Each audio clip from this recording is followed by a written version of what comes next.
తాకట్లో ఉన్న బంగారాన్ని విడిపించి ఆ రోజున మార్కెట్ ధర కట్టి మిగిలిన డబ్బును మీకు అందిస్తుంది కొమ్మూరి గోల్డ్.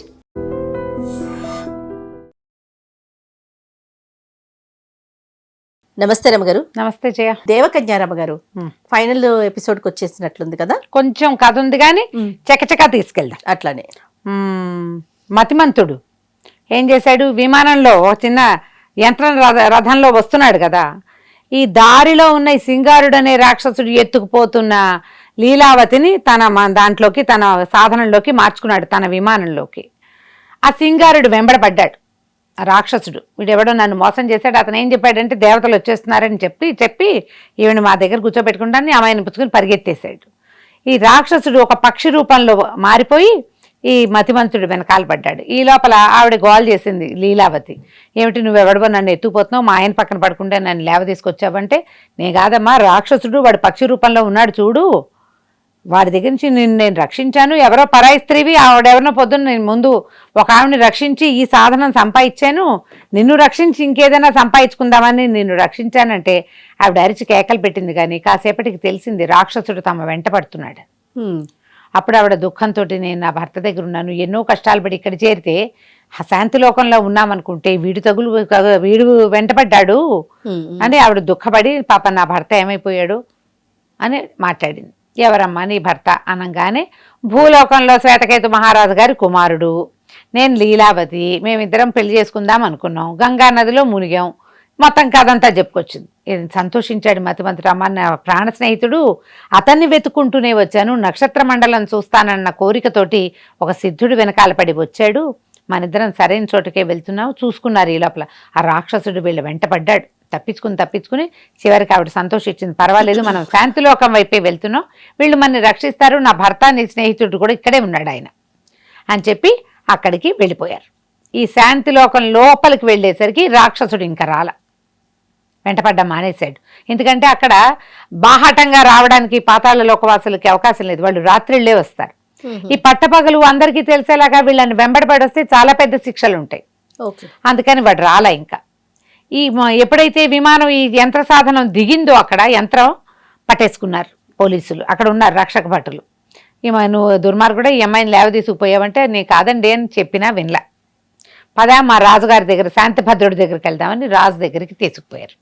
ఆయన చూడంగానే తెలుసుకుని ఇతను సిద్ధేశ్వర క్షేత్రంలో కాసేపు నిలబడ్డాడు. దిగాడు కదా కొండ మీద లీలావతి రాజ్యం దగ్గర, అందుకని ఇతను సశరీరంగా పుణ్యలోకాలకు వచ్చేసాడు తప్ప లీలావతి భర్త ఇతను కాడు. అతన్ని నేను చూశాను, అతను ఏడు అని అడిగితే అతనేమో లేడు. ఏమయ్యాడు చంద్రభానుడు. ఈ చంద్రభానుడు ఏం చేశాడు, ఎప్పుడైతే ఈ భార్య కనపడకుండా పోయిందో తర్వాత అతని మీద అభియోగం వచ్చింది, వేరే ప్రాంతం నుంచి దైవలోకం నుంచి కల్పనని తీసుకొచ్చేసాడు అని. వాడు చాలా దుఃఖం వచ్చేసి ఏమిటి జీవితం ఇట్లా అయిపోయిందని గురువుని ప్రార్థించి, ఆ సిద్ధ గురువుని నన్ను ఎక్కడికైనా తీసుకెళ్ళిపో, ఈ ప్రపంచంతో సంబంధం లేని చోటికి నీ పాదాల దగ్గరికి నాకు చోటు ఇవ్వు, నాకు ఈ జీవితం వద్దు అని పరమ దుఃఖంతో కళ్ళు మూసుకుని కాళ్ళకి ఆ లేపనం రాసుకున్నాడు. అది ఎలా ఎక్కడికో తీసుకుపోయి కరెక్ట్గా ఆ సిద్ధ గురువు ఎక్కడున్నాడో అక్కడికి తీసుకెళ్ళిపోయినాయి ఆ కాళ్ళు ఆ లేపనంతో. ఆ గురువుని చూసి సంతోషించాడు. గురువు అన్నాడు, ఎందుకు ఇట్లా అయిపోయావు, ఎందుకు ఇట్లా దుఃఖంగా ఉన్నావు అని అడిగితే, నేనేం చేయను, ఇట్లా నా ప్రియురాలు ఆమె ఎక్కడికి వెళ్ళిపోయిందో తెలియలేదు, ఎవరో తీసుకుపోయారు, ఇలా అయ్యింది అన్నాడు.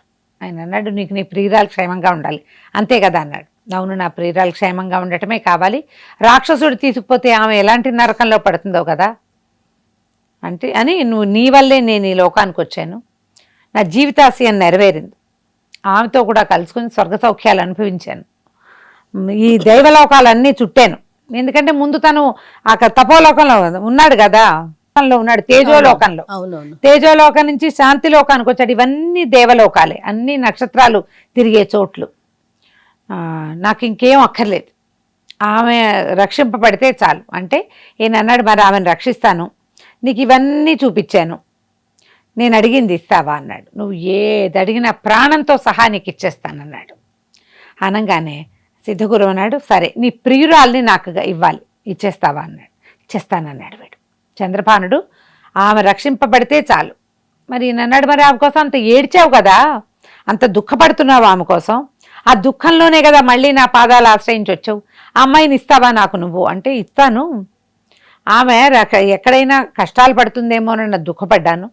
ఆమె సంతోషంగా ఉంటే ఎక్కడున్నా నాకు పర్వాలే, నీకైతే సంతోషంగా ఇచ్చేస్తానన్నాడు. అన్నాక ఒక పెద్ద దుమారంలాగా వచ్చింది. ఇతనితో పాటు ఈ సిద్ధగురువుతో పాటు ఈ చంద్రభానుడు కూడా దేవలోకం లోపలికి వెళ్ళిపోయాడు. ఈ లోపల దేవలోకంలో ఒక బ్రహ్మాండంగా ఇట్లా అతలాకుతలంగా అయిపోయింది. ఏమిటి ఇట్లాంటి శబ్దం వస్తుంది, ఏమైంది, ఏం జరుగుతోందని ఆశ్చర్యపోయారు. ఒక మహాద్భుతమైన దాన సంపన్నుడు ఒకడు మన లోకంలోకి వస్తున్నాడు, అందుకే ఇట్లాంటిది జరుగుతోందని చెప్పాడట బృహస్పతి దేవగురువు. ఈ సిద్ధ గురువు గారు చంద్రభానుడు ఇద్దరు దేవలోకంలోకి మహేంద్రుడి దగ్గరికి వెళ్ళారు.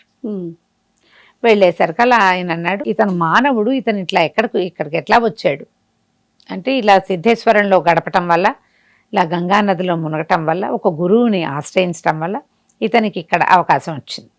ఇంతలో ఏమైంది, ఒక ఘోషణ వినపడింది. శాంతిలోకంలోకి కల్పన దొరికిందని, కల్పనని తీసుకెళ్లిన వాడు కూడా దొరికాడని, వాళ్ళని అక్కడ భటులు ఇక్కడికి ప్రవేశపెడుతున్నారని ఘోషణ వచ్చింది, వినపడింది వార్త. సరే వాళ్ళు కూడా వచ్చారు. ఈ లోపల ఏమైంది, ఈ సిద్ధగురువు ఏం చెప్పాడంటే, వీడు మహాద్భుతమైన వాడు, ఇతనికి దేవలోకం నుంచి బహిష్కారాలు శిక్షలు పనికిరావు, ఇతన్ని బాగా చూసుకోవాలని చెప్పాడు. అందరినీ కూర్చోబెట్టారు. ఈ వచ్చిన వాళ్ళు దోషులు కదా, కల్పన దోషి, అవును, కల్పనని తీసుకుపోయాడేమోనని భావిస్తున్న మతిమంతుడు దోషి, వాళ్ళని మాత్రం నుంచోబెట్టారు. ఈ చంద్రభానుడు ఆశ్చర్యపడి, ఏమిటి నా స్నేహితుడు ఎట్లా వచ్చాడు ఇక్కడికి, భూలోకంలో ఎక్కడ వదిలిపెట్టాడు, తమ ఊళ్ళో వదిలిపెట్టిన మతిమంతుడు ఇక్కడ దాకా వచ్చాడు, ఎక్కడ మిస్ అయిపోయిందో తెలియని కల్పన కూడా ఇక్కడ కనపడుతోంది. ఓకే. ఈ సిద్ధగురువు అన్నాడు, ఉండు ఇక్కడ వీళ్ళది సభ జరుగుతుంది, సభ్యత కాదు, కూర్చో, ఏం జరుగుతుందో చూద్దాం అనేసరికల్లా కల్పనని ప్రశ్నించారు. నువ్వు ఎక్కడికి వెళ్ళావు, మానవుడితోటి ఎందుకు వెళ్ళిపోయావంటే, ఆవిడ వలవల ఏడుస్తూ, నేను అసలు సహజంగా పురుషద్వేషిణిని, సిద్ధేశ్వర క్షేత్ర పాలకులుగా ఉన్నాం మేము, అసలు ఏ పురుషుణ్ణి చూడలేదు, కల్లో అమ్మవారు నాకు ఒక పురుషుణ్ణి చూపించింది, అనుకోకుండా నక్షత్ర లోకాలు చూడాలనుకున్న ఆ మానవుడు నా దగ్గరికే వచ్చాడు, అతనికి నక్షత్ర లోకాలు వెళ్ళడానికి అవకాశం లభిస్తుందని భావించి సిద్ధక్షేత్రంలో స్వామివారిని సేవించుకుని గంగానదిలోకి వెళ్ళాం మేము, గంగలో మునిగి నేను చనిపోయాను, కానీ నా మనసు గాంధర్వ విధిని వివాహం చేసుకున్న నా భర్త మీదే ఉంది, నాకు ఆ దేవలోకం నుంచి తేజోలోకంలోకి నన్ను పంపించారు, 3 రోజుల్లో ఒక మహాపురుషుడు వస్తాడు, అతన్ని సేవించమన్నారు, నా అదృష్టవశాత్తు భూలోకంలో నేను వదిలిపెట్టుకున్న నా భర్తే నా దగ్గరకు వచ్చాడు, అందుకని నాకు దైవలోకం వద్దు, భర్తే కావాలని అనుకుని తేజోలోకంలో ఉంటే అతన్ని ఉండనివ్వరని, అతన్ని ఉండనిచ్చే శాంతిలోకం వైపుకు నేనే ప్రయాణం చేశాను, నాకు దైవలోకం వద్దు, దేవభోగాలు వద్దు, తేజోలోకం వద్దు, శాంతిలోకం కూడా వద్దు, నా భర్త ఉంటే చాలు, అతని కోసమే నేను ఈ ప్రయాణం అంతా చేశాను, అతను నన్ను తీసుకెళ్ళలేదు, నేనే అతన్ని అక్కడికి తీసుకెళ్ళా అని చెప్పేసరికల్లా దేవతలు ఆశ్చర్యపోయారు. స్వర్గ సౌఖ్యాన్ని వదిలిపెట్టుకుని మానవ మాత్రుడి కోసం ఇట్లా చేస్తోంది, నువ్వెవరు అని అడిగితే, నేను నా స్నేహితుడి కోసం వచ్చానని చెప్పాడు. చెప్పేసరికల్లా అప్పుడు ఇతనే ఆ వ్యక్తి అనేసరికి ఆయన చాలా సంతోషించాడు. భూలోకం నుంచి ఇంత దూరం ఒక వ్యక్తి రాగలిగాడంటే ఆ ప్రేమ ఎంత గొప్పది, సరే మీ ఇద్దరికి వివాహం చేస్తున్నాను అన్నాడు దేవేంద్రుడు. ఒప్పుకోలేదు ఇతను, చంద్రభానుడు, క్షమించండి, నేను నా గురువుకి మాట ఇచ్చాను, ఈమెను గనక మళ్ళీ కంటితో చూడగలిగితే, ఆమె రాక్షసుడి నుంచి రక్షింపబడితే ఆమెని గురువుకి వాగ్దత్తం చేశాను అనేసరికి ఆశ్చర్యపడి, ఏమిటి ఇంత ప్రేమించి ఆమె కోసం ఇంత దూరం వచ్చి ఇంత ప్రయాణం చేసి ఇంత కష్టపడి ఆమెను గురువుకి ఇచ్చేస్తావంటే, నేను ఇచ్చేస్తాను అన్నాడు ఆయన. అతను ఇచ్చేస్తాను, నేను మాట ఇచ్చాను, మానవ మాతృణ్ణి, నక్షత్ర మండలానికి వచ్చే అవకాశం ఇచ్చాడు గురువు నాకు, బతికి బాగుంటే వచ్చే జన్మ ఇంకొక జన్మ వస్తే అప్పుడు ఆమె నాకు లభిస్తుందేమో అంటే మరి ఈమె ఒప్పుకుంటుందా అన్నాడు. ఇతను చంద్రభానుడు లీలావతి దగ్గరకు వచ్చాడు. ప్రేయసి కుశలంగా ఉన్నావంటే కుశలంగా ఉన్నాను, నేను చెప్పిన మాట వింటా ఉన్నాడు, నువ్వే నా దేవుడివి, నువ్వు ఏం చెప్తే అది వింటానందు, అయితే నిన్ను నా గురువుకి వాగ్దత్తగా ఇచ్చేశాను, ఆయనకి భార్యగా ఉండి ఆయన్ని సేవించుకుంటే అలాగే అని దండం పెట్టేసింది.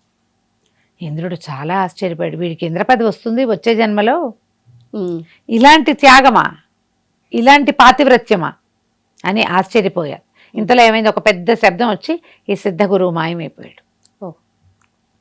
మాయమైపోయేసరికల్ శంఖం వినపడింది, గురువు మాయమైపోయేసరికల్లా వాళ్ళ ఏడవటం మొదలుపెట్టాడు చంద్రభానుడు. అయ్యో నేనేం చేయను, నా గురువు వెళ్ళిపోయాడు, ఇప్పుడు ఈయన ఎవరికి ఇవ్వాలంటే దేవేంద్రుడు అన్నాడు, నీ గురువు నిన్ను మెచ్చుకుని వెళ్ళిపోయాడు, నీ భార్యను తీసుకుని వెళ్ళిపోమంటే నేను అలా వెళ్ళిపోను.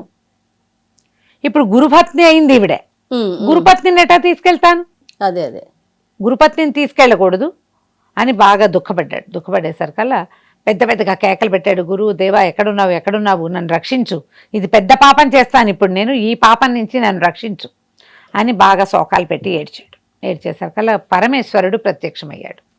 ఈ సిద్ధగురు స్వరూపంలో ఈ మానవుణ్ణి అనుసరించింది సాక్షాత్తు పరమేశ్వరుడు. ఆయన ఏం చెప్పాడంటే, ఇతని తండ్రి శ్వేతకేతువు భూలోకంలో ఒక ప్రాంతానికి చక్రవర్తి, తరాలుగా వాళ్ళు చేస్తున్న అన్నదానానికి ఫలితంగా పరమేశ్వరానుగ్రహంతో ఒక కుమారుడు కలిగాడు.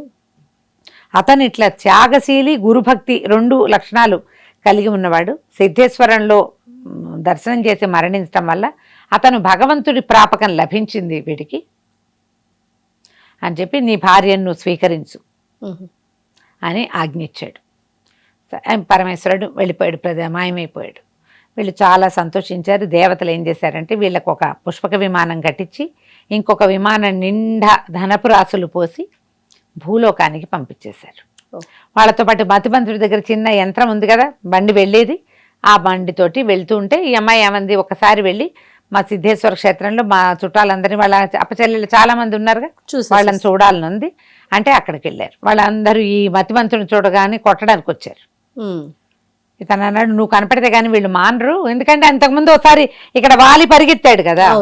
సరే వీళ్ళని చూశాక సంతోషించారు. ఇతను మొట్టమొదట ఒక యోగిని చంద్రభానుడికి ఆశ్రయం ఇచ్చి స్త్రీ వేషం వేయించింది కదా, ఆమె ఉన్నదా అంటే ఉన్నదన్నారు. వెళ్ళి ఆమెను దర్శనం చేసుకున్నారు. నీ వల్లే నాకు ఈ జీవితం వచ్చింది, నేను పురుషుణ్ణని తెలుసుంటే ఆ రోజే వీళ్ళు నన్ను చంపేసేవాళ్ళు, కొండమించి తోసేస్తారు అక్కడ అనేసరికల్లా ఆమె ఏం చెప్పిందంటే, అమ్మ నీకు యోగం ఉంది కాబట్టి ఇలా జరిగింది, పురుషులందరూ దుర్మార్గులు కాదు. ఇప్పుడు ఇతను ఎంత అద్భుతమైన వ్యక్తిగా తేలేడు, ఇతనికి స్నేహితుడికి సహాయం చేయడానికి ఎంత పరిశ్రమ చేశాడు ఈ 2వ కుర్రాడు. కాబట్టి మీ మొత్తం అక్కచెల్లెళ్ళు మీ చుట్టాలందరినీ కూడా పురుషద్వేషం మాని అందరూ వివాహాలు చేసుకునేలాగా చెయ్యి. ఈ క్షేత్రము భగవంతుడు ఒక్కడే లేడు, ఇక్కడ భార్యాసమేతుడుగా ఉన్నాడు, అమ్మవారితో ద్వితీయుడుగా ఉన్నవాడు. సిద్ధేశ్వర క్షేత్రంలో సిద్ధేశ్వరుడు ఉన్నాడు, సిద్ధిదాత్రి కూడా ఉంది, ఇక్కడ అమ్మవారు కూడా ఉన్నది. కాబట్టి స్త్రీ పురుష సంయోగం జరగవలసిందే, లేకపోతే సృష్టే లేదు అని నచ్చజెప్పి, అప్పుడు ఈ అమ్మాయి ఏం చేసింది, లీలావతి తమ చుట్టాలు పక్కల ఆడవాళ్ళు చాలా మంది ఉన్నారుగా, మీ భర్తల్ని, మేనమావలు, వేరే ఊళ్ళలో ఉన్న వాళ్ళందరినీ తెచ్చుకోండి, వివాహాలు చేసుకోండి, నేను మళ్ళీ వస్తాను అత్తవారింటికి వెళ్ళని వెళ్ళిపోయింది. ఇతనితో కలిసి అప్పుడు వాళ్ళ సొంత రాజ్యానికి వెళ్ళారనమాట, భూలోకంలో ఉన్న ఆ రాజ్యానికి వెళ్ళారు. వాళ్ళు కూడా చాలా సంతోషించారు. తండ్రి చాలా వృద్ధుడిగా అయిపోయాడు, కుమారుడు కనపడలేదు, ఈ మతిమంతుడు కూడా వెళ్ళిపోయాడు. ఈ అమ్మాయి ఏం చెప్పింది, ఇందుమతి, ఎవరు మా అన్నయ్యని కనిపెట్టి తెస్తారో వాళ్ళని పెళ్లి చేసుకుంటానంది. కనిపెట్టిన వాడు మతిమంతుడే కాబట్టి ఎలాగూ ఈయన వెనక్కి వచ్చేవాడే, కానీ మతిమంతుడు ముందే సహాయం చేయడానికి వెళ్ళాడు కదా. మతిమంతుడికి ఇందుమతికి వివాహం చేశారు. గాంధర్వ విధిన వివాహం జరిగినా కూడా ఇక్కడ మళ్ళీ తండ్రి దగ్గరకు వచ్చాక మళ్ళీ వివాహం చేసుకున్నారు.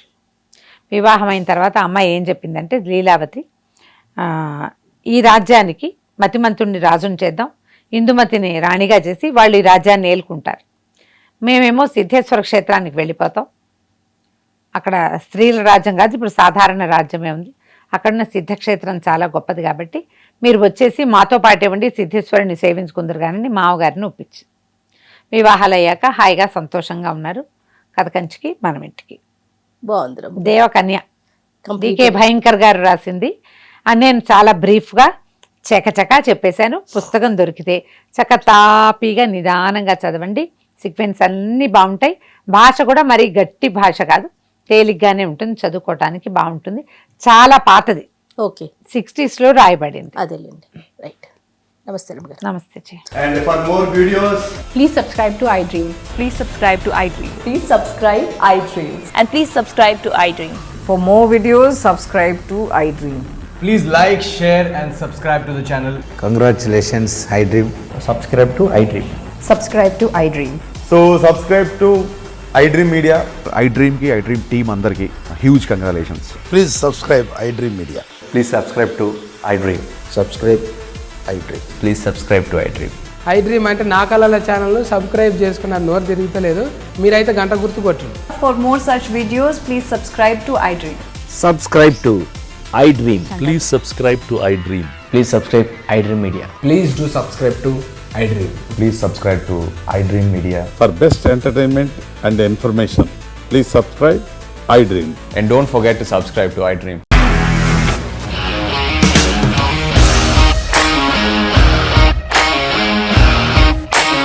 ఇండస్ట్రీలో కమిట్మెంట్ ఇష్యూస్ వస్తే నీకు కూడా వచ్చినట్టు మార్నింగ్ తీసుకెళ్ళాడంటే కొట్టి పడేశాడు.